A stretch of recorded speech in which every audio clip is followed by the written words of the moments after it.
아랫사람들이 대제사장들과 바리새인들에게 들어오니 그들이 묻되 어찌하여 잡아오지 아니하였느냐.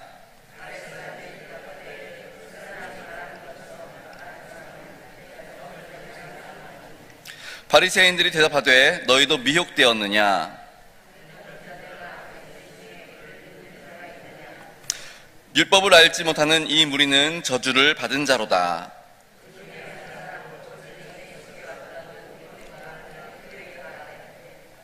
우리 율법은 사람의 말을 듣고 그 행한 것을 알기 전에 심판하느냐.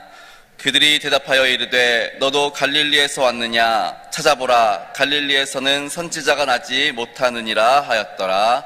아멘. 우리 함께 인사 나누시겠습니다. 나는 축복의 통로입니다. 다시 한번, 나는 축복의 통로입니다. 우리 주변 사람들을 향해서 당신도 축복의 통로입니다. 당신도 축복의 통로입니다. 당신도 축복의 통로입니다. 당신도 축복의 통로입니다. 아멘. 언제나 우리 축복의 통로로 살아가실 수 있는 일산명성교회 성도님들 한 분 한 분 되실 수 있기를 바랍니다.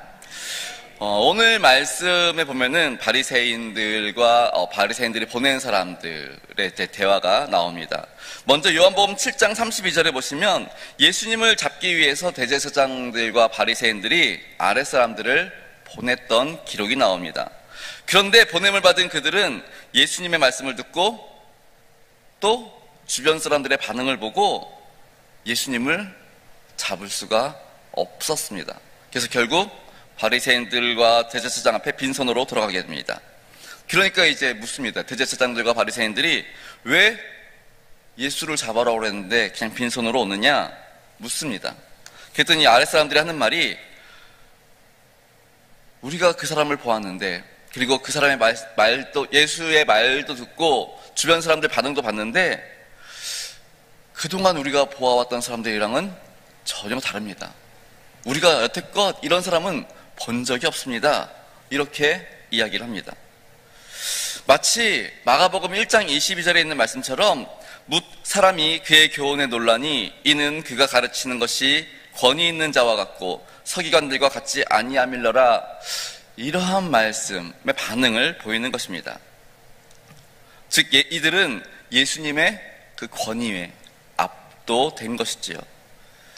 아마 이들도 40절 이하에서 보이는 사람들 중 많은 사람들의 반응처럼 보였던 것 같은데, 먼저 첫 번째로 생각할 것은 이들도 역시 저 예수라는 사람이 하나님께서 모세에게 말한 그 선지자가 아닌가라는 것입니다. 하나님께서 모세에게 뭐라고 말씀하셨을까요? 우리 신명기 18장 15절 말씀 함께 읽겠습니다. 시작. 내 하나님 여호와께서 너희 가운데 내 형제 중에서 너를 위하여 나와 같은 선지자 하나를 일으키시리니 너희는 그의 말을 들을지니라. 아멘. 하나님께서 한 선지자를 세우신대요. 누구와 같은? 모세와 같은 선지자를 세우시겠다라고 말씀을 하시는 겁니다. 모세가 어떤 사람입니까? 애굽에 있었던, 포로로 있었던 이스라엘 백성들을 자유케 했던 사람입니다. 그러니까 지금 이 예수라는 사람이 만약에 하나님께서 모세에게 알려주신 그 선지자라면 이 예수라는 사람이 우리를 어떻게?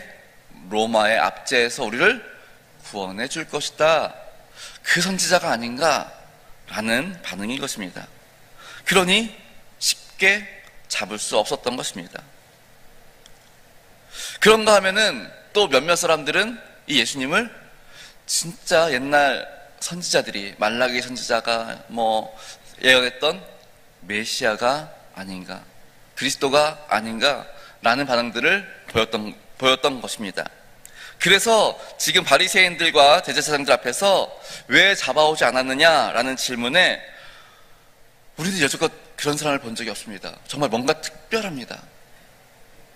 하나님께서 말씀하신 모세와 같은 선지자 같기도 하고 많은 사람들이 이야기하는 메시아, 그리스도 같기도 합니다. 그러니 잡아올 수가 없었습니다. 지금 이런 반응을 보이는 겁니다.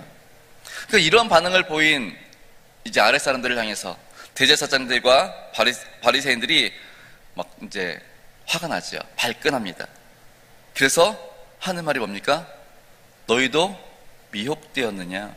너희도 그 속임수에 넘어갔느냐라고 묻는 것입니다. 그러면서 하는 얘기가 49절에 보니까 율법을 알지 못하는 이 무리는 저주를 받은 자로다. 이렇게 뭐해요? 악을 이렇게 막 되게 나쁜 말로 무리를 싸잡아놓는 것을 볼 수 있습니다. 이 말은 너희는 정말 어리석은 자들이야. 너희는 정말 아무것도 몰라. 율법도 모르는 무식한 너희들이 선지자를 알아? 율법도 모르는 너희들이 그가 메시아인 걸 어떻게 알아? 지금 이런 이야기 하는 겁니다. 그러면서 하는 얘기가 뭡니까? 너희는 저주를 받을 자들이야. 이렇게 폭언하는 것입니다. 그런데 이 말을 들은 한 사람이 등장하지요. 오늘 성경에 보니까 이 사람을 누구라 그래요? 니고데모라고 말하고 있습니다. 이 니고데모가 말합니다. 51절에 보니까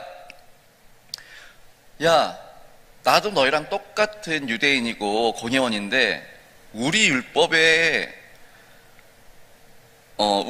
언제 그 사람의 말을 들어보지도 않고 예수를 그 사람을 판단하는 법이 있느냐? 만약에 우리가 율법을 지키지 않으면 우리 스스로가 율법의 정죄를 받지 않겠느냐라고 지금 말하고 있는 겁니다. 어떻게 말하냐면 당신들이 예수의 말을 들어보지도 않고 예수를 판결한다면 스스로 율법 위반자가 되어 율법에 의해 판결을 받을 위험에 처하게 되지 않겠느냐라고 지금 말하고 있는 겁니다. 결국 누가 어리석은 짓을 하는 겁니까? 아랫 사람들이 아니라 바리새인들과 대제사장 스스로가 어리석은 일들을 하고 있다라는 것입니다. 이것이 오늘 본문의 내용입니다. 그러니까 예수를 잡으라고 아랫 사람들을 보내놨더니 아랫 사람들이 와서 하는 말이 우리는 그 사람을 잡아올 수가 없어요. 정말 그 사람 특별한 것 같아요. 그랬더니 이제 막 아랫 사람들을 막 저주하고 그러는데 그때 이제 니고데모가 나타나서 그들을 변호해주는 내용이지요. 오늘 이 말씀을 통해서 우리가 한 가지 생각해 볼 것이 있습니다. 2000년 전 예수님께서는 이 땅에 메시아로 그리스도로 오셨습니다. 그러나 유대인들은 이 바리새인들, 율법학자들 이들은 스스로를 되게 박식하고 지혜롭고 뛰어난 선견자다라고 말하면서 율법을 알지 못하는 백성들에 대해서 함부로 대했습니다. 그리고 어리석은 자들이라고 저주를 받은 자들이라고 그렇게 말했지만 정작 그들은 예수님을 알지 못했던 것을 볼 수 있습니다. 그러니 그들은 스스로 지혜롭다고 말하면서 가장 어리석은 자들이었던 것입니다. 스스로를 가장 부한 자로 여겼지만 가장 불쌍한 자들이었던 것입니다. 왜냐하면 그토록 염원했던 하나님, 그토록 염원했던 구원, 그리고 놀라운 하나님의 영광, 그것을 그 눈앞에서 그들 스스로가 발로 차버렸기 때문입니다. 반면에 바리새인들과 대제사장들로부터 어리석은 자들이라고 일컬어졌던 수많은 백성들, 그들 가운데 많은 사람들은 예수님을 율법도 잘 모르고 그렇지만 그럼에도 불구하고 예수님을 메시아로 믿었습니다. 다시 그들은 율법도 모르고 예언서도 몰라서 어리석은 자들이라고 손가락질 당했을지는 모르지만 성경에서는 이들을 가장 지혜로운 자, 그렇게 보는 것입니다. 우리 이세명성교 성도 여러분, 오늘날 누가 더 지혜로운 사람입니까? 바리새인들입니까? 아니면 바리새인들이 손가락질했던 사람들입니까? 오늘 우리는 어떤 자리에 있습니까? 남들은 우리를 향해서 야, 교회 다닌다고, 예수 믿는다고, 신앙생활 잘한다고 그러면서 손가락질하고 야, 좀 세상 즐겨야지, 좀 어울려야지, 함께해야지, 그러지도 못하고 교회 다닌다고 손가락질하는 그런 사람들 속에서 우리는 어떻게 반응하며 또 어떠한 마음으로 신앙생활하고 있는지 다시 한번 살펴보실 수 있기를 바랍니다. 우리 혹시 성도님들 부세라는 생선을 아십니까? 부세 아세요? 아시는구나. 저는 처음 들었습니다. 부세가 뭐지? 그랬는데 이제 말씀을 준비하다가 이제 인터넷을 보는데 부세를 좀 찾아보게 되었는데, 부세가 조기하고 굉장히 닮았다라고 합니다. 그래서 예전에는 조기가 너무 비싸니까 이 부세를 이렇게 조기라고 속여서 팔기도 했다고 합니다. 그래서 이 부세의 다른 이름이 가짜조기라고 불리기도 했다고 합니다.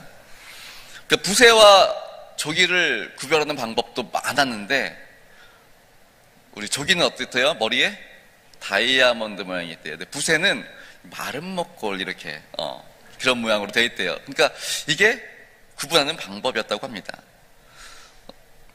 그런데 그렇게 부세가 천덕꾸러기 취급당하고 가짜조기라고 불리고 사람들을 속이는 생선이다 그렇게 불렸던 이 부세가 어느 날 갑자기 상황이 역전되었습니다.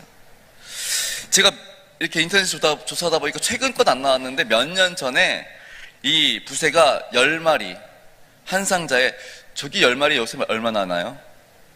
조기는 제가 조사를 안 했네요. 부세가 10마리에 810만 원에 팔렸다고 합니다. 오늘날 어민들에게 부세는 천덕꾸러기가 아니라 조기보다 더 값진 생선이 되었다라는 겁니다. 그래서 그 어민들에게 있어서 이 부세는 로또라고 불리워지기도 한다고 합니다. 갑자기 왜 역전이 됐을까요? 이게 중국에서 이제 일이 터진 겁니다. 중국의 최대 명절, 춘절, 우리 추석과 같은 이 춘절에 제사상에 생선을 올려놓는데 부세의 배가 약간 누런색을, 이렇게 밝은 누런색을 띠고 있는데 중국 사람들은 이 누런색을 너무 좋아한대요. 금과 같아가지고 재물을 상징한다. 그래가지고 이 누런색의 생선을 제사상에 올려놓으면은 부가 들어올 거다라는 약간 미신적인 그러한 믿음이 있어서 부세를 이렇게 올려놓기를 원하는데, 그 중국 사람들 얼마나 많습니까? 그 10몇억 인구가 다 부세를 막 가지려고 하니 갑자기 이 부세가 가격이 천정부지로 떠오르는 것입니다. 우리는 이러한 변화를 뭐라고 합니까? 인생 역전이라고 하죠. 근데 이 부세가 그랬으니 어생 역전이 되나요? 어쨌든 이 부세가 조기보다도 훨씬 비싸게 팔리게 된 것은, 사실 생선은 그대로입니다. 근데 어떻게 해요? 이 부세에게 의미를 이제 부여하는 거지. 야, 배가 노래, 재물이 들어올 것 같아. 그러니까 이제 갑자기 값이 바뀌는 것이죠. 제가 왜 이 말씀드리냐면, 우리는 세상 사람들과 다르지 않습니다. 우리 거룩이라는 말이 구별되었다라는 말인데, 제가 가끔 말씀드리지만 똑같은 이제 우리 가족 중 누가 생일입니다. 그래가지고 케이크를 하나 샀어요. 같이 먹으려고 했더니 또 가족 중에 한 명이 자리에 없어요. 그럼 어떻게 해요? 케이크를 잘 잘라가지고 한 조각을 접시에 올려놓고 이렇게 덮어 놓습니다. 똑같은 케이크입니다. 똑같은 재료고요, 똑같은 맛이고요, 똑같은 다 들어갔습니다. 근데 이건 뭐 한 거예요? 내 가족을 위해서 특별히 구별해 놓은 거죠. 이게 거룩입니다. 그러니까 우리는 세상 사람들과 다르지 않습니다. 똑같습니다. 근데 하나님께서 우리를 넌 내 거야 라고 이렇게 따로 구별해 놓은 것입니다. 성경은 우리를 천하의 그 무엇과도 바꿀 수 없는 귀중한 보배와 같은 존재라고 말씀해 주고 계십니다. 똑같다 그랬잖아요. 그러니까 세상 사람들과 특별히 비교해서 잘난 것도 없고, 또 그렇다고 해서 세상 사람들과 다르게 뛰어난 삶을 사는 것도 아닙니다. 그래서 세상 사람들은 우리를 향해서 우리를 인정하지 않지만, 하나님은 뭐라 그래요? 너는 천하보다도 귀하고 그 어떤 것과도 바꿀 수 없는 귀한 존재다 라고 말씀해 주시는 것입니다. 우리 이사야서 43장 1절 말씀 함께 읽어보겠습니다. 시작. 야곱아, 너를 창조하신 여호와께서 지금 말씀하시느니라. 이스라엘아, 너를 지으신 이가 말씀하시느니라. 너는 두려워하지 말라. 내가 너를 구속하였고 내가 너를 지명하여 불렀나니 너는 내 것이라. 아멘. 이 새벽 하나님께서 우리에게 말씀하세요. 너는 내 거야.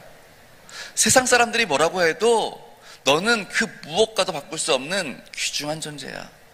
그렇게 말씀해 주십니다.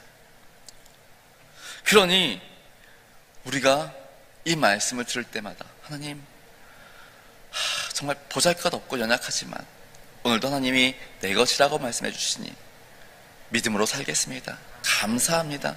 이렇게 반응할 수 있어야 되는 것이지요. 예수님은 오늘도 하나님의 사랑의 세계로 우리를 초대해 주십니다. 우리 지난 월요일 날 말씀드렸던 것처럼 예수님 뭐라 그래요? 누구든지 목마르거든 내게로 와서 마셔라. 나를 믿는 자는 성경에 이른 것 같이 그 배에서 생수의 강이 흘러나오리라 라고 말씀해 주십니다.